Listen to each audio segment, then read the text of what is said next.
মাতরাল হনুমানজির টেম্পল। এটা কিন্তু কাকিনাড়া আর নৈহাটির মাঝামাঝি জায়গায় অবস্থিত।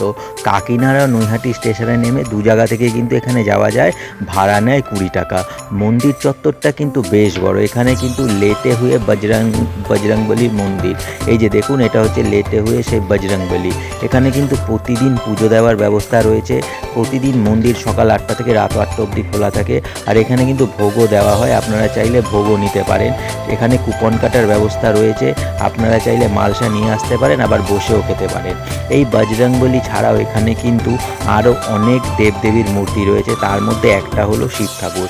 এই যে দেখুন শিব ঠাকুরের মন্দিরের দুপাশে কিন্তু বিরাট বড় বড় দুটো নন্দী রয়েছে, আর এখানে শিবলিঙ্গও রয়েছে, আপনারা চাইলে শিব ঠাকুরও পুজো দিতে পারেন। এছাড়াও এখানে কিন্তু কৃষ্ণ ঠাকুরের মূর্তিও রয়েছে।